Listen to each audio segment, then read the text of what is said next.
Norman waves goodbye after leaving Havensburg, a small village that's on his route westward to the very edge of his current map. In the village he was told of an abandoned dwarfish hole to the south, a place which was once corrupted and occupied by a master of undeath, a lich, christened the Pariah's Redoubt. That lich has long since been defeated and his lair long since empty, Havensburg itself being settled by survivors of that terrible reign of terror. He sets forth, journeying westward, into the marshland around Havensburg. He travels for a few hours until he feels that telltale feeling of being watched. In the blink of an eye, the waters in the pools around him seem to shake. A large creature bursts to life. Open, ravenous mouth. Norman is taken by surprise as colossal jaws clench around him, but they pause just before biting him. The creature recoils in pain, not closing its mouth. Norman takes this instance to back away, staggering backwards, seeing the full form of a giant toad. A giant toad. Giant goddamn toad. Welcome back, everybody, to the much awaited, much requested. I get at least 10 private messages a day asking when's Challenge Race coming back. When's Challenge Race coming back? It's today. Only 9 of them are from Today me. is the day. Norman's got a new adventure. He's got a new chum. Okay. Now the thing about the giant toad, Neil, is it is a giant. It's just a big frog. That's okay. Oh, maybe we should I say what the show is?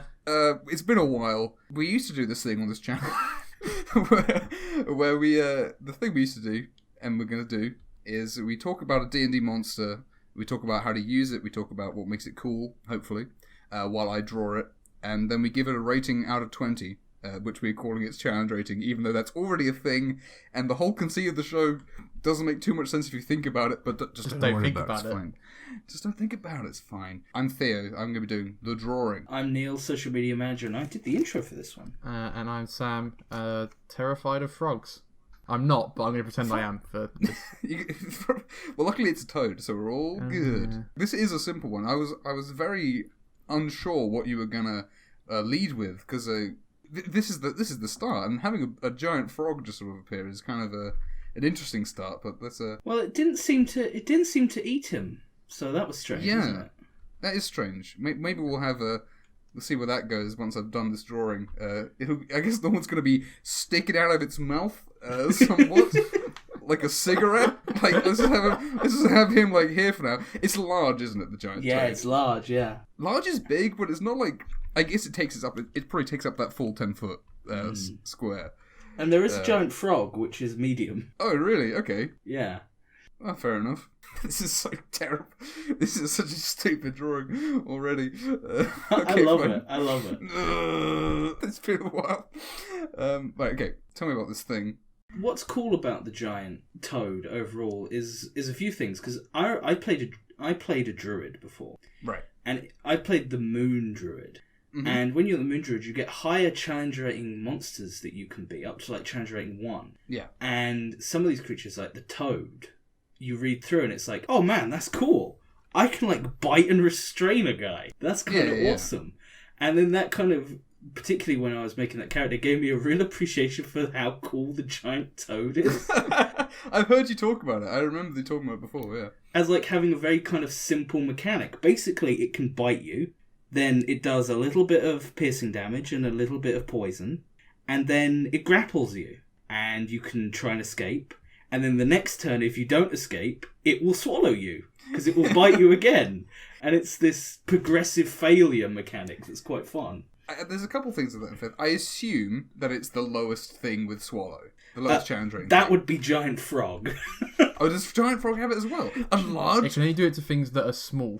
Ah, there you go. Okay, that's kind of cool, actually. I kind of like that. It kind of makes you wonder why other things can't swallow, like small creatures, to be quite frank. But let's just leave it at that.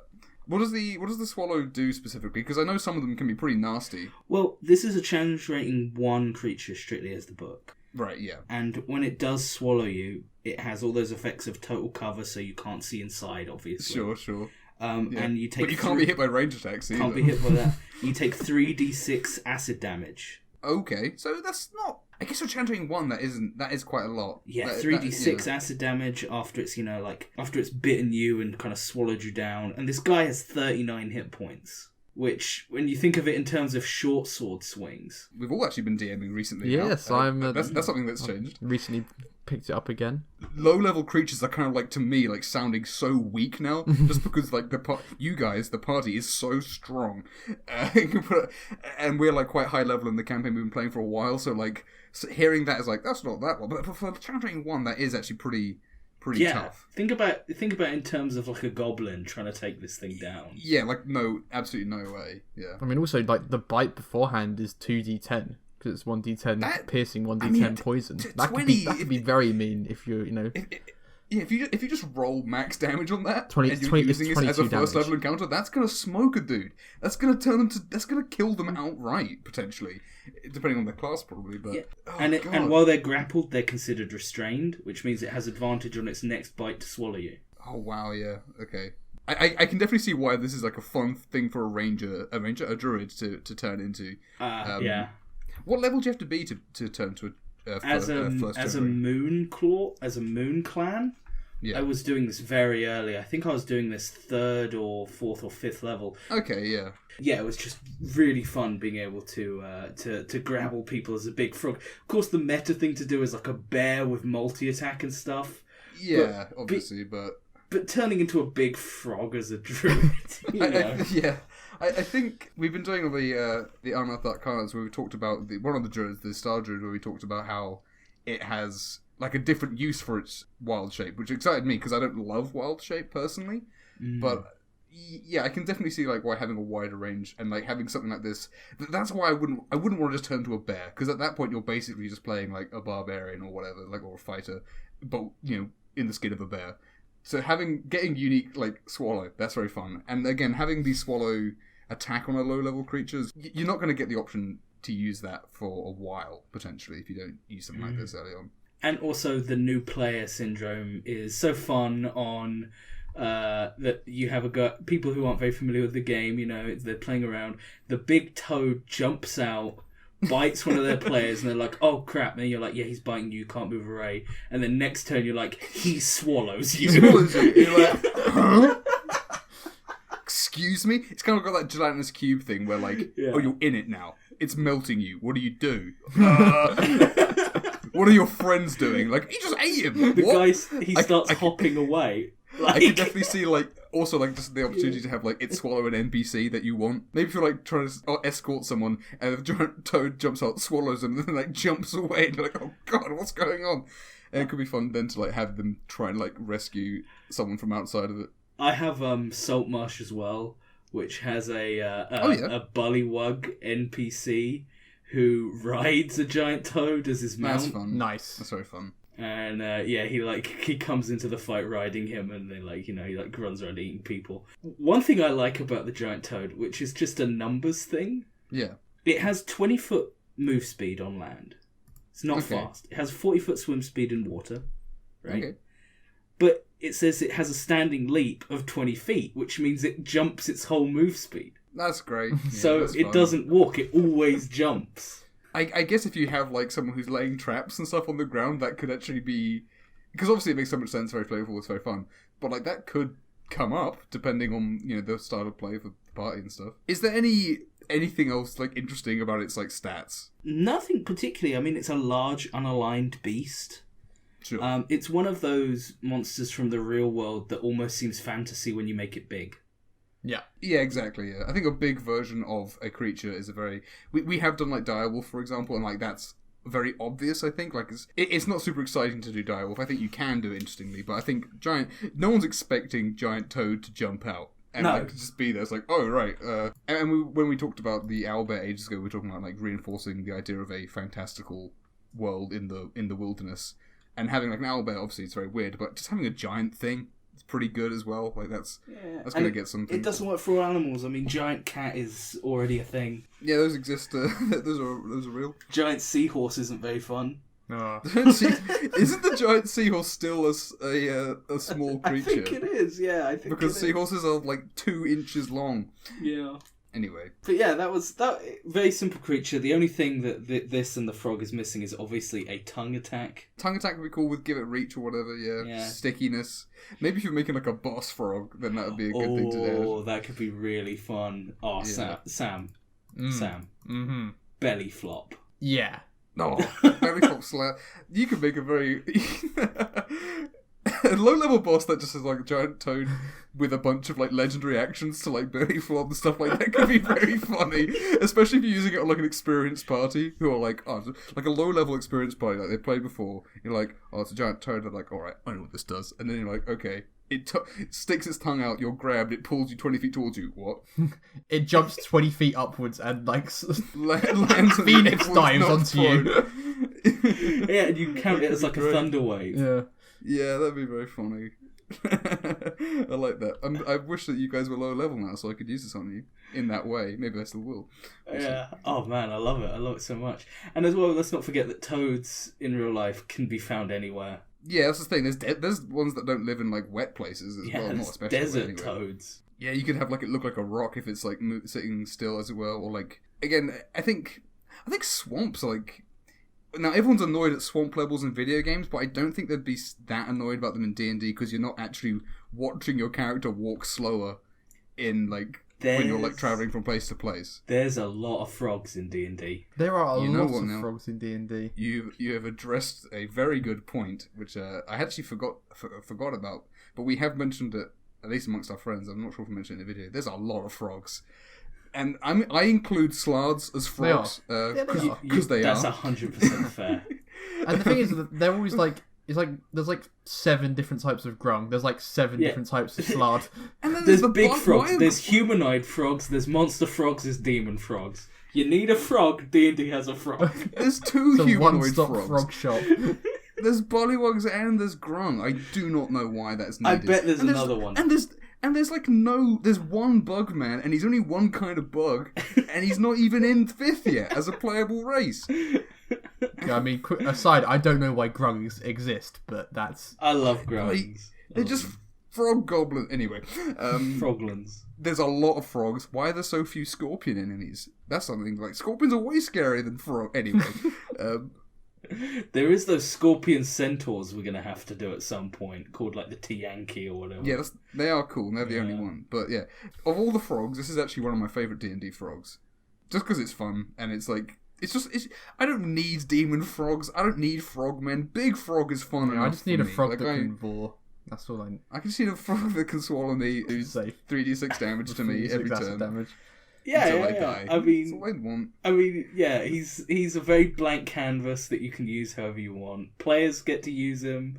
I mean, I would never begrudge a ranger for wanting a big frog pet, like because they already get bears and stuff. So being able to swap out for a big frog. It's a good having a big giant toad like mount for like a goblin. Oh, that'd be so good. Yeah, I like the idea of someone using it as a mount. I think that's pretty cool. We're talking like the flail snail. It's kind of got a similar vibe to the flail snail, where it's gonna jump out and it's gonna be kind of funny, but then also it's kind of dangerous. And depending on some people really like frogs. I'm not gonna want to just murder it just because it's like, oh, it's a frog. That's fun. If it starts chowing down on your friend, you might have to. Yeah, if it eats your friend, you might have to kill it, or your friend dies and now he plays as the frog. One thing I should probably mention is that these often creatures like monsters, they have kind of weirdly high charisma. That happens, doesn't it? Yeah, like Vulture has 7, and it's like why? It's like, well, maybe it's intimidation. This guy's 3. Okay. That seems very fair. He's one of the lowest, if not the lowest. Wow, 3 actually. That is. There's like even like the gelatinous cube has like a 3 in a bunch of things. Maybe even a 2 in like Dex.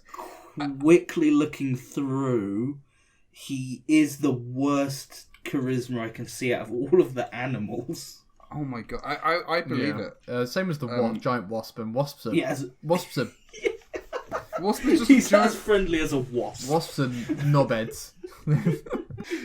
What a weird thing. What a strange set. Is it got any? Yeah, are its stats anything to be beholden? Like, I assume its dex is decent and stuff like that. No, it's 15 strength, 13 dex, 13 con, 2 int, 10 wisdom, 3 charisma. Pretty. He's all right. He's not. He's nothing. He's nothing special, but he doesn't need to be. Like, we often talk about things, in the stance of like what they could and should be. But he's a big frog who's gonna eat you. That's all he is. A perspective I like to think of when we're talking about this, like if it's good or not, is if you use it straight out of the book, is it going to be fun? And yeah, probably, because it's got that swallow, which is fun and unique for this level at least.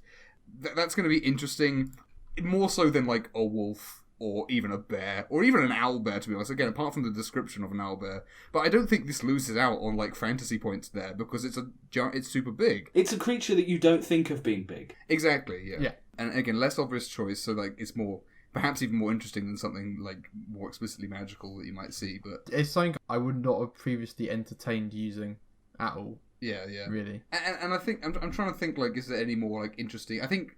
Short of, like, druidic use is obviously very interesting, and I think mount possibilities could be very fun, but I can't really think of much like, other uses. And again, like, you could have a lot of fun in there, like, customizing it and making it more powerful, but that's not really what we're meant to be doing here. We're talking about it as it is in the book, because you could make any monster awesome if you spend... If you give it love and craft, and, wipe the dust off and get the polish out, make it spick and span, make most things quite fun. Give it some kind of ribbit attack. You can do loads. mighty ribbit. gives the dragon fear ability. I mean, it's got terrifying presence. Move from large to huge, and you've got yourself a big frog. Make a 25-foot by 25-foot toad. You could do a rancor pit with an enlarged toad down there, just... Oh, that could be... Maybe you got a guy, a goblin who's got a pet, a goblin sorcerer with a pet one, and then he casts enlarge on it, and then you give it some unique abilities. Yeah, like when it's enlarged. A bullywug tribe who feeds people to the big toad under their camp. Yeah. Should we think about giving it a number? I think we should. I mean, it's not overly high, because it is just a big toad. It's a big toad. But it's very fun. Is it above average? I don't know. It's been a long while since we've ranked anything, guys. It's true. We might be really off with a number. Like, we might give it a number that's completely insane. And it is... I want to give it a really nice 9. Is it below average though? I mean, it is a toad. That's true. I get what you're going for now. You say that. Just because it does have swallow at low level, which is so fun. Like what else is? You're completely. I'm trying to think what the. I wish I could have that information at my hand. What the next thing with swallow is going to be. But even if it's not something like this, is something that people can reasonably expect as a low level adventurer. There might be a demon with a low level swallow or something that's challenge 1 or 2. But you'd never fight those early. No. A toad. I would be happy to give this a 10. I think 9 might be. If this was giant frog and it's small, because that's kind of useless. It can swallow a small creature. There's going to be maybe at best one. How many small races are there? Playable races? Isn't it It's goblin, halfling. That's it. Is gnome small? Because dwarves are medium. Yeah, dwarves are medium. I think gnomes are small as well. Yeah. But again, these are not necessarily the most played races. So the odds of having someone. Frog, I would say, is below average because it's not as usable. I think this is. I'd be happy to give this a 10 if you guys would be willing to join. I mean, it would be it would be a fun encounter, and you could literally throw it at them first session. Well, yeah, this could be maybe a it's a bit too powerful. You don't have to do. I think you could. I think you could throw it at them low session if you tone it damage down a bit. Yeah, I think the damage would be a bit too nasty. I think if you made a boss out of this, you'd give it all these extra abilities, but then you'd halve the damage so that it would. And maybe, depending on their damage output, maybe increase its health just so it gets to do its fun abilities. I would also consider even making the swallow not do any damage, but just take the person out the fight. Yeah. That could be fun. If I was doing it against a party of 1,000 people, I'd probably take the poison damage off as well. Because then it's just really hurting them with a D10. Yeah. And then when it swallows them, it just has them restrained inside there, and they can, maybe try and grapple and fight their way out. And then that's even a fun thing. Everyone's seen the live action Pinocchio and stuff, Yeah, sure. Those kind of scenes. So I think it'd be less fun if it's it bites you and you take damage and you you're die. dead. You can't make a saving throw. You're dead. I you're dead. don't want to kill anyone with it eating someone. I don't want that. That would be so stupid to die like first level because you got eaten by a toad. That'd be funny, but very dumb. I think that would be so bad because your party wouldn't even know you died. Because then they would fight to get you out. Oh, yeah, that's the thing. I think 10. Yeah. Because it can't earn higher than that. So we definitely not higher than that. I think it's a good example of a 10, actually. Can we refer to the system as the Toad standard now? The toad. Yeah, it's the Toad doesn't go above and beyond, but it doesn't do anything bad. Yeah. Yeah, for sure. I don't look at it with anger. I don't look at it with scorn in my eyes. The giant toads, its eyes wincing, and its breath seeming laboured. Norman remembers a spell back from a while ago that enabled beasts to understand what he says. I mean you no harm. Sorry I intruded on your home. Success. The creature seems to pause, off its mouth still open but not lunging to attack. Norman, he tries to negotiate. Are you injured? Maybe I can help your injury.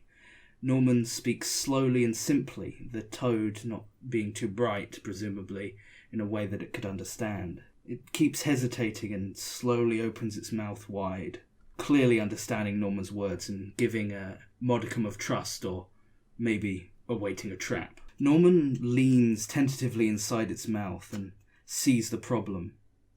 There's a blockage. Norman reaches in and he dislodges what seems to be a broken piece of spear, jamming the creature's mouth slightly open, not enabling it to bite down. As he pulls it out, something else dislodges with it. Norman looks at it. A skull? The toad croaks a loud cacophony of approval. It jumps fully 10 feet into the air and seems to be a new toad. Norman inspects the broken spear and the skull. Dark runes seem to mark the bone, a telltale sign of necromancy, and rather worryingly it seems rather fresh. Where did you find this? Norman asks the toad. It pauses and the toad slowly turns southward, staring towards the Pariah's Redoubt. Norman readies himself. Maybe that ancient lair is not as abandoned as it seemed. Ooh, scary stuff. I guess next time on Challenge Raiders, we will continue on with this little trip as Norman makes his way to a donjon of some sort. It sounds like, from my perspective at least. Oh my. I guess now's the time we make some corkers, some cracking jokes about the giant toad, as is traditional. Oh, I haven't missed these. Well, guys, I'm just going to swallow my pride and I'm going to go first. That was good. I think that you should probably leave a like under this video. I like that. Is there a Ribbit? I guess you could post it on Ribbit, but that's a whole other thing. Go thumbs it up. Go give it an upvote on Ribbit. No, I'm not going to say that. That's not in there. That's getting cut out. Before you leap to the next video, why not leave a comment? That's it. Oh. That's it, Sam. That's a good one. Oh no, I'm last. Oh crap. It's not me for once. Excellent. I keep thinking subscribe it, but that's not. That's good. That's good. Good. I love subscribe. I like to subscribe it. Subscribe it. Oh, for more. It's good to be doing these again. I'm looking forward to continuing on. So yeah, see you guys next time on Challenge Raiders. Is that how it ends? I don't think so. That sounds right. Oh, I dropped something. That's how it ends.